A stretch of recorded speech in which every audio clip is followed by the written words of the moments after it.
السلام علیکم دوستوں، امید ہے آپ لوگ سب خیریت سے ہوں گے۔ آج ہم لوگ سیوکس کا علم شہریت class inter Karachi fed Punjab board کا لیکچر نمبر 11 کرنے جا رہے ہیں، اور جو ہمارا آج کا ٹاپک یعنی عنوان ہوگا وہ دا خلافت موومنٹ ہوگا 1919 سے لے کے 1924 تک، یعنی کہ 1919 سے لے کے 1924 تک کی جتنی بھی خلافت موومنٹ کی جو اہم آبجیکٹیوز تھے اس کو ہم ڈسکس کریں گے۔ لیکن اس ٹاپک کو ڈسکس کرنے سے پہلے، کیونکہ یہ بڑا انٹرسٹنگ ٹاپک ہے، کیونکہ یہ سیوکس سے ریگارڈنگ ہے، اس کو پاکستان اسٹڈیز یا ہسٹری میں ہم نے نہیں رکھا ہے، وہ تھوڑا مختلف ہو جاتا ہے، لیکن جو ہم نے جو چیزیں سیوکس کے حساب سے، شہریت کے حساب سے ہم نے پڑھنی ہے، اس کے حساب سے تھوڑا انٹرسٹنگ ٹاپک ہے، تو ضرور آپ کوشش کریں اس کو شروع سے آخر تک دیکھیں تاکہ آپ کو پتہ چل سکے کہ اصل خلافت موومنٹ تھی کیا۔ اور اس ٹاپک کو کمپلیٹ کرنے سے پہلے ہم لوگ پہلے یہ چیک کریں گے کہ ہم نے اپنے پریویس لیکچر یعنی کہ پچھلے لیکچر میں کیا ڈسکس کیا۔ ہم نے پریویس لیکچر میں جو ڈسکس کیا تھا وہ انڈین مسلمز اینڈ ترکی، یعنی کہ 1912 سے لے کے 1924 تک جو ہندوستانی مسلمان اور ترکوں کے درمیان جو اہم واقعات ہوئے تھے ہم نے ان کو ڈسکس کیا تھا۔ اگر آپ نے یہ لیکچر نہیں دیکھا ہے تو اس لیکچر کو دیکھنے کے بعد اگر آپ کو کوئی چیز سمجھنا ہے تو ہمارے ساتھ ضرور شیئر کریں۔ آج کا ٹاپک کا اگر تعارف دیکھا جائے تو اس کے حساب سے جو انڈین مسلمز تھے، جو ان کے حساب سے جو ہولی پلیسز یعنی کہ جو عبادت گاہیں تھیں جو حجاز اور فلسطین میں تھیں، وہ اصولاً نان مسلمز کے اس وقت کے دور کے حساب سے، کیونکہ ورلڈ وار 1 ہو رہی تھی اور خلافت کا جو میجر جو رجحان تھا جو مسلمانوں کے حساب سے تھا، وہ اگر دیکھا جائے تو الائنس اور ایکسس گروپ کا تھا، جو ہم نے اسے پریویس لیکچر میں تھوڑا بہت ڈسکس بھی کیا ہے۔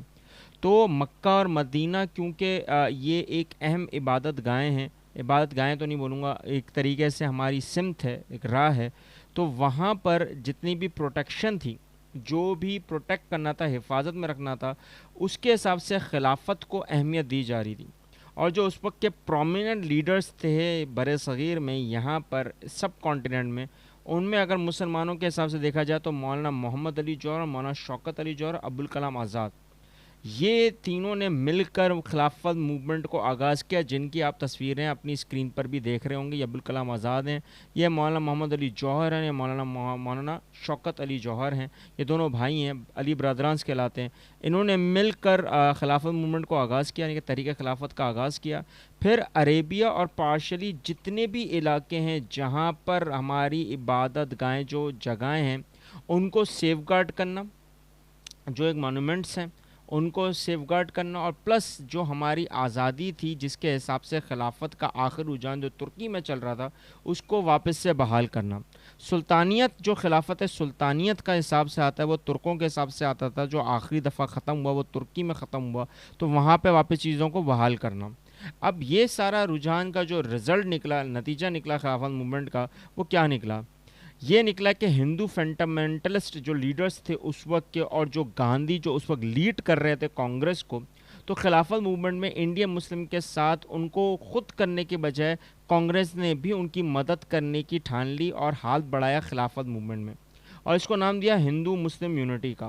اور کوپریشن کے دن جب یہ بہت زیادہ ایک افسوسناک بات ہو رہی تھی خلافت موومنٹ کے حساب سے، تو اس پوری تحریک کو، خلافت موومنٹ کو، گاندھی نے ایک نام دے دیا نان کوپریشن موومنٹ کا، اور پھر برٹش رولرز آف انڈیا کو یہاں سے نکالنے کی ٹھان لی۔ اب یہ سیاست تھی بیٹا، دیکھو اس بات کو سمجھنا ہے کہ گاندھی نے اپنے تحفظات نکالنے کے لیے مسلمانوں کو استعمال کرنا شروع کیا۔ اب یہاں پہ جو قائد اعظم محمد علی جناح تھے وہ تو خاموشی سے بیٹھے ہوئے تھے، کیونکہ ان کو پتا تھا کہ یہ کوئی نہ کوئی بندہ چال چلے گا۔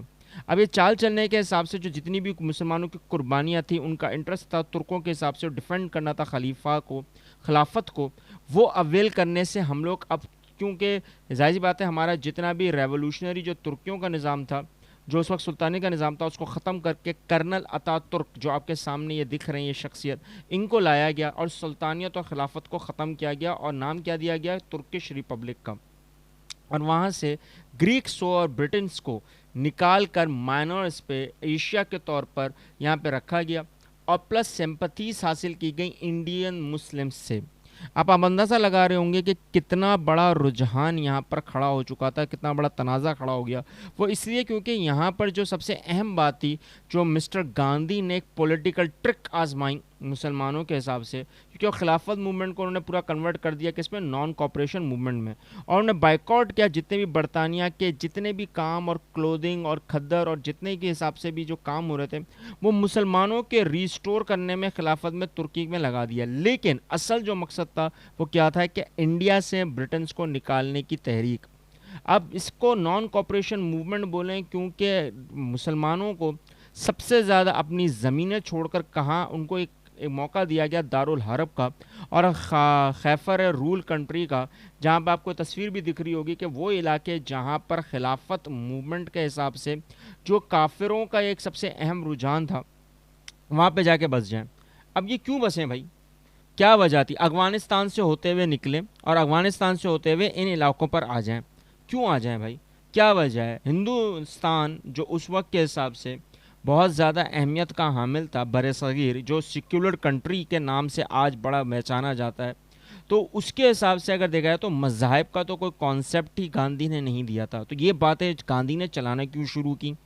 کیونکہ اس کو پتا تھا کہ اب یہ کہیں نہ کہیں بات ہوگی، یہ نان وائلنٹ سے وائلنٹ ہوگی، کیونکہ یہاں پر جو گاندھی کا جو کانسیپٹ آ رہا تھا وہ یہی آ رہا تھا کہ کسی طرح مسلمانوں کو بھی اب آہستہ آہستہ ان کا راستہ دکھایا جائے کہ وہ کہاں کے رہنے والے ہیں۔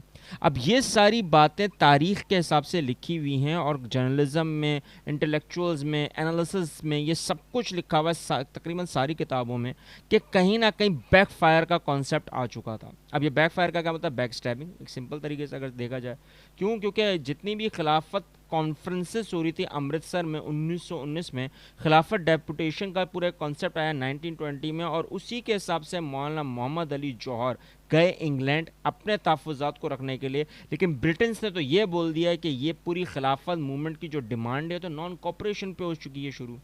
تو اب یہ خلافت موومنٹ کا تو کوئی کانسیپٹ ہی نہیں رہا۔ اور اگر آپ کو اتنا ہی شوق ہے، جو میں نے آپ کے سامنے لکھا ہے بیٹا، کہ انڈیا کو باقاعدہ مسلمانوں کو یہ اپیل کروایا جاتا کہ دارالحرب کر لیں آپ، the land of war for the Muslims, آپ جائیں ہجرت کریں۔ اب ہجرت موومنٹ شروع ہوئی 1920 میں، اور مسلمان کتنے زیادہ بے گھر ہوئے اور مائگریٹ ہو گئے افغانستان میں۔ اب آپ مجھے ایک بات بتاؤ، یہ کون سا کانسیپٹ تھا؟ یہ کون سا کانسیپٹ تھا کہ انڈینس مسلمس یہ بات بتانا جا رہے تھے، اور پھر جنرل والا باغ میں نان کوپریشن موومنٹ کے دوران یہ جو امرتسر میں جو سب سوچ رہے تھے کہ نان وائلنٹ رہے گی، یہ وائلنٹ بنی، اور یہاں پر باقاعدہ پروٹیسٹنٹس کو، باقاعدہ ہندو مسلمانوں کو باقاعدہ آرمی والوں نے لانچ کیا، اور وہاں پہ قتل و غارت شروع ہو گئی۔ اب قتل و غارت کے حساب سے اگر دیکھا جائے تو پنجاب میں نان کوپریشن موومنٹ کو بہت بڑا ایک رجحان دیا گیا، کیونکہ پولیس اور آرمی مل کر کس کو مارنے لگی؟ لوگوں کو مارنے لگی۔ اب اس میں بھی ظاہر بات ہے ہندوز بھی ہیں، مسلمز بھی ہیں، اور پلس اپنے لوگوں کو مار رہے ہیں۔ اور یہ دیکھ کے جنرل اور ڈائر جو مرسیلسلی شاٹ ڈاؤن کر رہے تھے، تو اس وقت کے اسمبلی میں باقاعدہ اسمبل کر کے باغ میں باقاعدہ لوگوں کو بلوا کر مار دیا گیا۔ اب آپ مجھے ایک بات بتاؤ بیٹا، یہ بات تھی صرف اور صرف خلافت کی، اور اس کو بنا دیا پورا انتشار والا ایک وائلنٹ موومنٹ۔ اب یہ وائلنٹ موومنٹ کیوں ہوئی؟ Because of non cooperation movement. بھائی ہم تو یہ چاہ رہے تھے کہ کسی طرح خلافت موومنٹ واپس آ جائے، یعنی خلافت واپس آ جائے۔ یہ نان کوپریشن کہاں سے شروع ہو گئی؟ کیونکہ یہ ہندوؤں کی چال تھی۔ اب دیکھو ہندوؤں کا مطلب یہاں پر یہ ہوتا ہے کہ کانگریس، اصل جو پارٹی تھی میں اس کی بات کر رہا ہوں، میں کسی مذہب کی بات نہیں کر رہا ہوں بیٹے۔ جو کانگریس میں لوگ بیٹھے ہوئے وہ نہیں چاہ رہے تھے کہ کسی طرح بھی اب رولنگ میں رہیں، اور کسی طرح ہندوستان ہمیں واپس سے مل جائے، because the land of Hindus, not the land of Britons, اور not the land of Muslims. یہ وہی باتیں تھیں جو اب جا کے سامنے آ رہی ہیں، اور آج کے حساب سے اگر دیکھ لیا جائے تو پوری دنیا میں جو ہو رہا ہے، جو انڈینس کر رہے ہیں، وہ سب کو پتہ ہے۔ لیکن اگر آپ نے تھوڑا بھی نوٹ کرا ہو کہ ہاں یہ باتیں آج شروع ہو چکی ہیں 2020 میں، 2020 میں، لیکن اس وقت کے حساب سے جو نان کوپریشن موومنٹ جب شروع ہوئی تو اس وقت قائد اعظم محمد علی جناح کو پتہ تھا کہ ہاں کہیں نہ کہیں جو جنرل والا باغ کا جو میسیکر ہوا ہے یہ ہائی لیول مارک بن جائے گا، اور جو خلافت موومنٹ تھی جس کو نام دے دیا گیا خلافت کم نان کوپریشن موومنٹ، تو ہندو مسلم ہارمنی کو تو اب آپ بھول ہی جاؤ، کیونکہ آپ نے بیک سٹیبنگ کی، اور جب بیک سٹیبنگ کریں گے آپ تو نان کوپریشن موومنٹ جو لانچ کی تھی گاندھی نے، تو اب اس کے بعد کس طریقے کا بھروسہ رہے گا؟ اور جو ہندو کمپیریٹرس جو اس وقت کے تھے، جو اتنے محب وطن بن کے گھوم رہے تھے، وہ کہاں چلے گئے؟ وہ تو بالکل ہی ہٹ گئے۔ وہ سارا الزام کس پہ لگا دیا؟ مسلمانوں پہ، کوئی تو خلافت موومنٹ تھی، یہ تو خلافت موومنٹ ہم نے نان کوپریشن شو کیا تھا، ہم نے مسلمانوں کی مدد کیا، مسلمانوں کو مدد کرنے میں آپ نے برٹنس کو، اب دیکھو نا یہ وہ باتیں تھیں جو برٹنس کو آپ نے ولگرا دی ہے نا، پھر آپ تو سمجھ گئے ہوں گے کہ ہاں یہ تو ایک سیدھا طریقے سے سیاست تھی، اور سیاست میں مسلمانوں کو مزید گندہ دکھانا تھا۔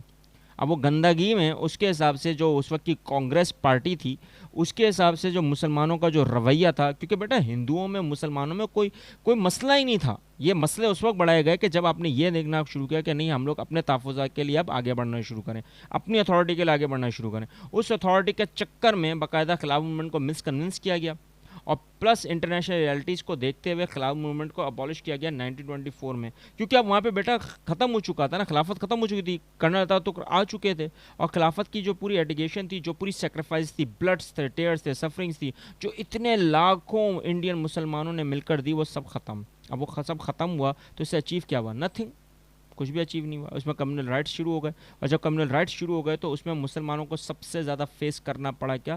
ڈیفیٹ کا، ہار کا. اور جب ہارنے میں حساب سے اگر دیکھا جائے تو خلافت موومنٹ پوری ختم ہو گئی. اب اس کا پورے دعوے دار کس کو دیا جائے؟ مسلمانوں کو، ہندوؤں کو، یا برٹنس کو؟ اب آپ لوگ یہ سوچیں خود، کیونکہ یہ وہ بات تھی جو سب سے زیادہ اہمیت کے حامل میں تھی. کیونکہ آج کا لیکچر جو اس بات پر تھا وہ ہمارا کمپلیٹ ہوتا ہے. ہم لوگ انشاءاللہ نیکسٹ لیکچر میں ڈسکس کریں گے کہ کمیونل رائٹس کیوں ہوئے. اگر آپ کو کوئی چیز سمجھ میں نہیں آئی تو مجھے شیئر کریں، کامنٹ کریں، اور آپ کو کوئی چیز سمجھ میں آ گئی ہو تب بھی شیئر کریں، کامنٹ کریں، ہمارے چینل کو سبسکرائب کریں، اور ان بچوں، ان لوگوں تک پہنچائیں جو لا علم ہیں. ملتے ہیں نیکسٹ لیکچر میں. اللہ حافظ.